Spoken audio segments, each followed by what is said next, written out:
मुख्यमंत्री जी का ये नारा है कि इस बेटी बचाओ बेटी पढ़ाओ, तो बेटियों को जब एजुकेशन ढंग से नहीं मिलेगी यहाँ पे तो बेटियां बचेगी कैसे। तो बाकी देख लीजिए शिक्षा मंत्री जी, हमारे प्राथमिक जो स्कूल है ना जयपुर की, उनकी ये कंडीशन है, ना तो टीचर्स टाइम से आते, ना प्रार्थना बुलाई जाती है यहाँ पे, और ना ही बच्चों को होमवर्क ढंग से डाला जाता। कहीं ना कहीं जो बच्चे हैं वो पे अध्यापक का अनुसरण करेंगे, ये भी आगे जाके ज्यादा गुटखा खाएंगे, फिर बच्चों को जो व्यक्तित्व के ऊपर क्या असर पड़ेगा, जब खुद ही जो टीचर है यहाँ पे जर्दा खाते हैं और बाहर तुलते हैं इन बच्चों के सामने। अब आप मुझे ये बताएं कि जो अभी तक जो बच्चों को प्रॉपर तरीके से वर्क नहीं डाला जा रहा, होमवर्क नहीं डाला जा रहा है, क्लास वर्क नहीं करवाया जाता, तो उसके पीछे प्रॉपर तरीके से जिम्मेदार कौन है। क्योंकि हमारे तो बच्चों के 2.5 महीने वैसे ही चले गए बिना होमवर्क और बिना क्लास वर्क किए हुए, है ना। बाकी आप लोगों को टाइम से पेमेंट भी मिल रहा होगा टीचर्स को ना, आप आके बैठ के चले भी जाते हैं, तो उसके लिए प्रॉपर जिम्मेदार कौन है। क्योंकि हमारे बच्चों के जो 2.5 महीने का पीरियड था ना वो तो ऐसे ही चले गया, है ना। और अब आप ये देख लीजिए, गुरु जी है ना स्कूल में बैठ के जर्दा भी खा रहे हैं और जर्दे को बाहर भी थूक रहे हैं। ये इंग्लिश की कॉपी है इसकी, और ये जो सर के द्वारा डाला गया काम है, ये लाला राम जी जो कि यहाँ के प्रिंसिपल है, ये देखिए यहाँ पे भी साइन किए हुए उन्होंने और यहाँ पे भी साइन किए हुए इस जगह। अच्छा, जो इन्होंने जो होमवर्क डाला ना वो देखिए आप, ये इसका तारीख बता देता हूँ आपको, ये 12/8/2023 का होमवर्क है। और इन्होंने ये देखिए ये वाटरमेलन यहाँ पे लिखा हुआ, पपाया लिखा हुआ, और ये लेमन, तो LEMION ये लेमन की स्पेलिंग, जबकि लेमन की स्पेलिंग होती है LEMON। कोई दूसरी क्लास का बच्चा होगा ना वो भी लेमन की स्पेलिंग सही लिख देगा, जबकि इन्होंने गुरुजी ने क्या लिखा, LEMION। तो दोस्तों इसी चीज़ से आप देख लीजिए कि बच्चों को किस तरीके से पढ़ाया जाता है, यहाँ पर बच्चों को किस तरीके से एजुकेशन दी जाती है। और ये इसी बच्ची की बातें, अभी सारे बच्चों को मैं आपको चेक करके बताऊंगा ना, तो सभी का तकरीबन यही हाल मिलेगा। तो ये पानी का प्रॉपर व्यवस्था नहीं है यहाँ पर, अगर बच्चे को इमरजेंसी में लेटरिन लगती है तो वो कहाँ जाएगा बच्चा, और चले भी जाएगा उस लेटरिन सीट में तो दोहेगा कहाँ से। तो अगर दोस्तों आप ये वीडियो देख रहे हो ना, तो ज़्यादा से ज़्यादा इसको अपने परिवार वालों में, अपने रिलेशन वालों में, अपने पड़ोसियों में, या फिर ज़्यादा से ज़्यादा आपके व्हाट्सएप ग्रुप में, ज़्यादा से ज़्यादा फेसबुक ग्रुप में शेयर करने की कोशिश करें। ऐसी स्कूलों में जो हो रही अनियमितताएँ हैं ना, उनके ऊपर लगाम लगाई जा सके और बच्चों को सही तरीके से शिक्षा दी जा सके। तो नमस्कार दोस्तों, स्वागत है आपका। आज मैं आया हूँ हमारे गांव में स्थित गवर्नमेंट स्कूल है, जो कि 5वीं तक की पढ़ाई होती है यहाँ पे, और किस किस तरीका क्या क्या यहाँ पर व्यवस्थाएँ, किस तरीके से बच्चों को पढ़ाया जाता है, क्या क्या बच्चों को पढ़ने में प्रॉब्लम्स आ रही है यहाँ पे, तो वह सारी शेयर करेंगे। ये स्कूल देख सकते हो दोस्तों, राजकीय प्राथमिक विद्यालय जरखा की डाणी, हनुमानपुरा, पंचायत समिति बस्सी। तो आइए फिर दोस्तों स्कूल के अंदर चलते हैं और ये भी देखेंगे कि कितने बच्चे आए हुए हैं यहाँ पे, ये भी देखेंगे कितने टीचर्स पढ़ाते हैं, और सारा आकलन करने की कोशिश करेंगे। तो दोस्तों अंदर आ चुका हूँ मैं ना, और टोटल 2 रूम है दोस्तों। 2 रूम के अलावा ये मेरे पीछे आप देख रहे हैं ना, ये प्रिंसिपल के साथ का रूम है। और इस स्कूल की बात बताऊँ आपको तो 2000 में ये स्कूल बनी, तो तकरीबन 23 साल के आसपास स्कूल को बने हुए हो चुके हैं, और जब से एक प्रिंसिपल नियुक्त हुए यहाँ पे। तो आइए अंदर चल के बात करते हैं उनसे और देखते हैं बच्चे किस तरीके से पढ़ें। तो इस वाले रूम की बात करते हैं, ये पहला रूम है घुसते ही स्कूल में, और ये कुछ बच्चे हैं यहाँ पे। टोटल गिनती में देखिए 2 2 4 2 6 2 8 9 बच्चे टोटल बैठे हैं यहाँ पे। बताओ कौन कौन सी क्लास में हो? 5। अच्छा, जो 5वीं क्लास में वो हाथ ऊंचा करो। 5वीं क्लास में जो 3 बच्चे 5वीं क्लास में। 4th क्लास में कौन है? ये 4th क्लास में बाकी बच्चे। तो दोस्तों कहने का मतलब ये है कि 4-5 बच्चे 4th क्लास के और 5वीं क्लास के 2 या 3 बच्चे हैं यहाँ पे ना। अच्छा, अब तुम ये बताओ, आज प्रार्थना हुई थी तुम्हारे स्कूल में? रोज ही नहीं होती? अच्छा ये बताओ, कल गुरुजी ने क्या काम डाला आपको? मुस्कान बता बेटा, तेरे बता देगी। 5वीं क्लास में पढ़ती है ना तू? 5वीं क्लास में पढ़ती है ना तू?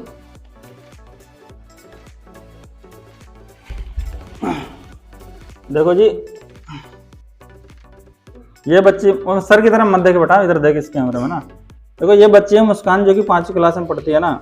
और मैं देखो दोस्तों इस वीडियो से किसी की बुराई नहीं कर रहा हूँ, मुझे किसी से पर्सनली कोई दुश्मनी भी नहीं, ना ही मुझे कोई पर्सनली शिकायत, लेकिन जो फैक्ट बात होगी वो तो मैं अपनी वीडियो में दिखाऊंगा जरूर। ये बच्ची जो आप देख रहे हैं ना, ये 5वीं क्लास की पढ़ती है ना, 5वीं क्लास में पढ़ती है, और ये है इसकी हिंदी की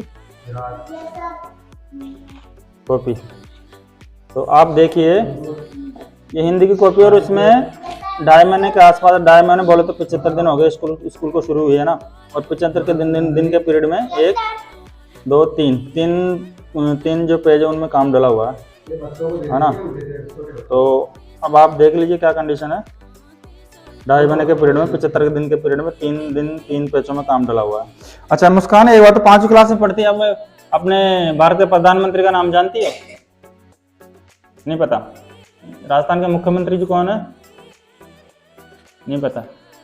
राजस्थान के शिक्षा मंत्री कौन है? 5वीं क्लास में पढ़ती है ना तू? सर की तरफ मत देख बेटा, इधर देख। 5वीं क्लास में पढ़ती है ना? सर ने बताया नहीं तुझे मुख्यमंत्री कौन राजस्थान की? अच्छा, आप कौन से जिले में रहती है तू? कौन से जिले में रहती है? जिले का पता नहीं। चलो मुस्कान तो फेल हो गया, अब इससे पूछने की कोशिश करते हैं। बेटा क्या नाम है आपका? क्या नाम है आपका? कशिश। कशिश। अच्छा, अब ये बता कि राजस्थान के मुख्यमंत्री कौन है? अशोक गहलोत। हैं? अशोक गहलोत। अच्छा अच्छा अच्छा। इंडिया के प्रधानमंत्री कौन है भारत देश के अपने? नहीं पता। अच्छा, राजस्थान के शिक्षा मंत्री कौन है? तो ये देख लो दोस्तों, हालांकि कुछ बेसिक जो नॉलेज दी जाती है 5वीं क्लास से, पहली क्लास से लेके 5वीं क्लास तक, तो वो कहीं ना कहीं कुछ मिस कर रही है बच्ची, कुछ नॉलेज है नहीं। तेरी कॉपी निकाल के बता इंग्लिश की।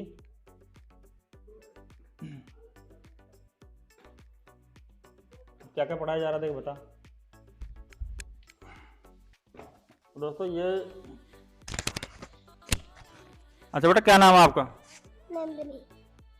कौन सी क्लास में पढ़ते हो? फोर्थ में। तो दोस्तों ये लड़की जो नंदिनी है, इसकी हम इंग्लिश की कॉपी चेक करने की कोशिश करेंगे और उसमें बताएंगे क्या क्या काम किया इसने और सर द्वारा क्या क्या काम करवाया गया। तो ये इसकी इंग्लिश की कॉपी है, अब देखते हैं हम। अच्छा, आपकी जानकारी के लिए बताओ दोस्तों कि ये जो लड़की नंदिनी है, ये मेरी खुद की बच्ची है और 4th क्लास में पढ़ती है इस स्कूल में।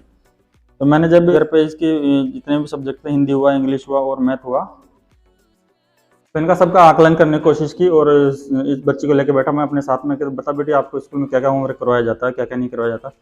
तो जब मैंने इसकी इंग्लिश की कॉपी में देखा ना, तो मुझे ये कमी दिखी।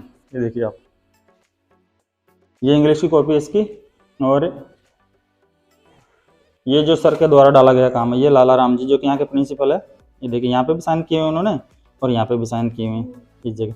अच्छा, जो इन्होंने जो होमवर्क डाला ना वो देखिए आप, ये इसका तारीख बता देता हूँ आपको, ये 12/8/2023 का होमवर्क है। और इन्होंने ये देखिए, ये वाटरमेलन यहाँ पे लिखा हुआ, पपाया लिखा हुआ और ये लेमन, तो LEMION ये लेमन की स्पेलिंग, जबकि लेमन की स्पेलिंग होती है LEMON। कोई दूसरी क्लास का बच्चा होगा ना, वो भी लेमन की स्पेलिंग सही लिख देगा, जबकि इन्होंने गुरुजी ने क्या लिखा, LEMION। तो दोस्तों इसी चीज़ से आप देख लीजिए कि बच्चों को किस तरीके से पढ़ाया जाता है, यहाँ पर बच्चों को किस तरीके से एजुकेशन दी जाती है। और ये इसी बच्ची की बात नहीं, अभी सारे बच्चों को मैं आपको चेक करके बताऊंगा ना, तो सभी का तकरीबन यही हाल मिलेगा। अच्छा तेरी बता, इंग्लिश कॉपी निकाल के बता, चल क्या नाम है तेरा? अभिषेक का नाम इसका। कौन सी क्लास में पढ़ता है? चल तेरी इंग्लिश की कॉपी निकाल के बता। अच्छा दोस्तों, ये 4th क्लास से लेकर 5वीं क्लास तक के बच्चों का मैंने विश्लेषण कर लिया बढ़िया तरीके से। कई बच्चों की कॉपियां भी चेक की, कई बच्चों से जनरल नॉलेज के क्वेश्चन भी पूछने की कोशिश की, कईयों ने सही भी जवाब दिया और कई ने गलत भी जवाब दिया। 100% में से 10% ने सही जवाब दिया, बाकी 90% जो क्वेश्चन थे बच्चों ने गलत बताए, जो कि बेसिक जनरल नॉलेज के होते हैं। तो आप खुद समझ सकते हैं कि जब भी टीचर जो कि यहाँ पे पढ़ाने आते हैं ना, वो खुद ढंग से काम नहीं डाल सकते, उनको खुद को लेमन की स्पेलिंग का पता नहीं, तो बच्चों का खाक पढ़ाएंगे वो लोग, है ना। तो ये दूसरा रूम है दोस्तों, और ये प्रिंसिपल साहब मिस्टर लाल राम जी बैठे हैं, और ये शायद पहली से लेकर 3री क्लास तक के बच्चे हैं यहाँ पे, है ना। तो आप एक चीज़ बताएं मुझे कि जब 1 क्लास से लेकर 5वीं क्लास तक का टीचिंग का अध्ययन का काम यहाँ पे आपके स्कूल में होता है ना, और 2.5 महीने के पीरियड में 75 दिन बनते हैं, तो 75 दिन के होम के टाइम में मैंने जब इनकी इंग्लिश की, हिंदी की और मैथ की जब कॉपी में देखा ना, तो 4 या 5 पेजों में टोटल होमवर्क और क्लास वर्क डला हुआ है ना। तो जब 75 दिन स्कूल को शुरू हुए हो गए, तो बच्चों ने होमवर्क की बाकी जो 70 दिन बनते हैं, मान लीजिए 5 दिन आपने होमवर्क डाल दिया स्कूल वर्क में या क्लास वर्क में ना, बाकी 70 दिन क्या यहाँ पे टीचर नहीं आया, और अगर टीचर नहीं आया तो क्या होमवर्क नहीं डाला? तो इनके बारे में आप बताने की कोशिश करें। टीचर तो जैसे हम ये लोग कार्य से जाते हैं तो टीचर तो लगते हैं, अब वो उनके ऊपर है, काम करवाते भी हैं और लेट सेट भी होते रहते हैं। तो क्या हमेशा टीचर लेट सेट होते हैं? हमेशा तो नहीं, कभी जैसे मान लो व्यवस्था करते तो घंटों 2 घंटों लेट हो, ज़्यादा तो होते नहीं। मैंने जब अपने बच्चे की, जो कि नंदिनी यहाँ पे पढ़ती 4th क्लास में, तो हिंदी, इंग्लिश और मैथ की सारी कॉपियों की मैं देखा, और भी जो बच्चे यहाँ पे 4th और 5वीं क्लास में पढ़ते हैं, सभी बच्चे की जनरल नॉलेज को भी चेक करने की कोशिश की, उनकी होमवर्क और क्लास वर्क कॉपियों को भी चेक किया।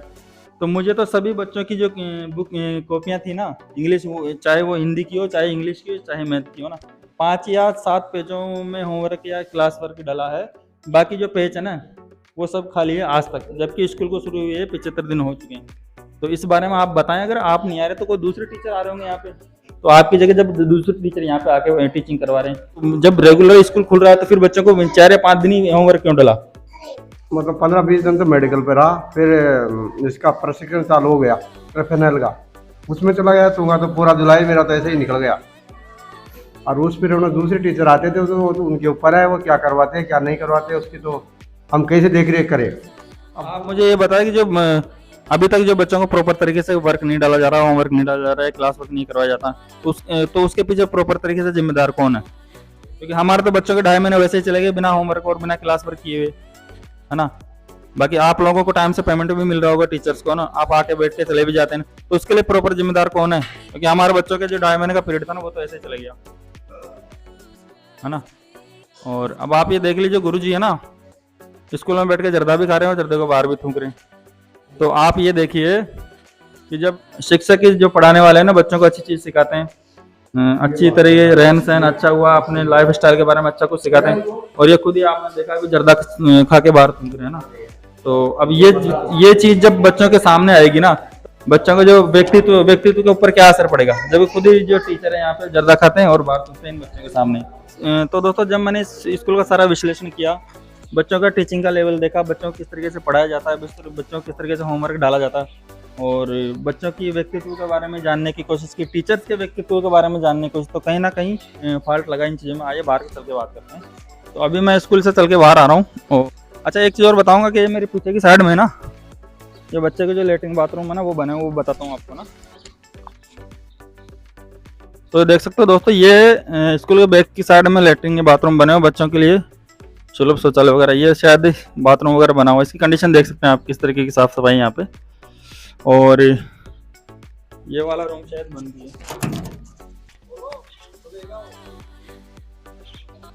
और ये लेटरिन वगैरह बनी हुई है बच्चों के लिए। तो आप देख सकते हो दोस्तों, क्या जर्जर व्यवस्था हो रही है। लेटरिन वगैरह बनी हुई, कोई साफ सफाई का ध्यान नहीं है, पूरा कचरा भरा हुआ है इसके अंदर। अगर बच्चे को इमरजेंसी में लेटरिन में लग जाती है स्कूल में पढ़ने वाले को, तो वहाँ कहाँ पे लेटरिन करा, कोई पानी की व्यवस्था नहीं है। ठीक है जी, तो पानी का प्रॉपर व्यवस्था नहीं है यहाँ पे। अगर बच्चे को इमरजेंसी में लेटरिन लगती है तो वो कहाँ जाएगा बच्चा, और चले भी जाएगा उस लेटरिन शीट में तो धोएगा कहाँ से। तो इतनी अनियमितताएं और इतनी अव्यवस्थाएं इस स्कूल में। टीचिंग के बारे में आपको बात बताऊँ तो वहाँ पे मैं स्कूल टीचर्स के सामने बता नहीं पाया आपको। जो स्कूल टीचर है ना, उसने मेरी बच्ची नंदिनी को, और मेरी बच्ची नंदिनी की बात नहीं, कहीं जो 4th या 5th क्लास में पढ़ने वाले बच्चे ना, उनको होमवर्क डाला हुआ मात्र 5 पेज में, 75 दिन के पीरियड में मात्र 5 पेज में होमवर्क और क्लास वर्क करवाया हुआ। तो आप कुछ समझ सकते हैं कि जो यहाँ पे टीचिंग कराने वाले जो अध्यापक है, या फिर मान लीजिए प्रधान अध्यापक, या फिर जो भी है ना, तो उनको खुद को बच्चों को होमवर्क डालना नहीं आता। उनको खुद को, जो कि पहली और दूसरी क्लास में पहले फ्रूट्स के नाम बताए जाते हैं, वेजिटेबल्स के नाम बताए जाते हैं, जो बेसिक नॉलेज होती है ना इंग्लिश की, जो कि बच्चों को स्टार्टिंग में 1st और 2nd क्लास में बताई जाती है, तो उन चीज़ों का उनको खुद को स्पेलिंग का पता नहीं कि इन चीज़ों की स्पेलिंग क्या होती है, जबकि वो बच्चों को पढ़ाएंगे क्या फिर, जब उनको खुद को पता नहीं है इस चीज़ का नॉलेज कि लेमन की स्पेलिंग क्या होती है। उन्होंने बच्चों को डाल दिया LEMION। इनका एक्सक्यूज ये था कि साहब मुझे तो कभी तो BLO की ड्यूटी में लगा देते हैं, और कभी मुझे मेरे हेल्थ इशू आ जाता है। तो सेकेंडरी टीचर की व्यवस्था होनी चाहिए यहाँ पे। तो बाकी देख लीजिए, शिक्षा मंत्री जी, हमारे प्राथमिक जो स्कूल है ना जयपुर की, उनकी ये कंडीशन है, ना तो टीचर्स टाइम से आते, ना प्रार्थना बुलाई जाती है यहाँ पे, और ना ही बच्चों को होमवर्क ढंग से डाला जाता। मुख्यमंत्री जी का ये नारा है कि बेटी बचाओ बेटी पढ़ाओ, तो बेटियों को जब एजुकेशन ढंग से नहीं मिलेगी यहाँ पे, तो बेटियाँ बचेगी कैसे। तो अगर दोस्तों आप ये वीडियो देख रहे हो ना, तो ज़्यादा से ज़्यादा इसको अपने परिवार वालों में, अपने रिलेशन वालों में, अपने पड़ोसियों में, या फिर ज़्यादा से ज़्यादा आपके व्हाट्सएप ग्रुप्स में, ज़्यादा से ज़्यादा फेसबुक ग्रुप्स में शेयर करने की कोशिश करें, जैसे शेयर करने की कोशिश करें, ताकि ऐसी स्कूलों में जो हो रही अनियमितताएँ हैं ना, उनके ऊपर लगाम लगाई जा सके और बच्चों को सही तरीके से शिक्षा दी जा सके।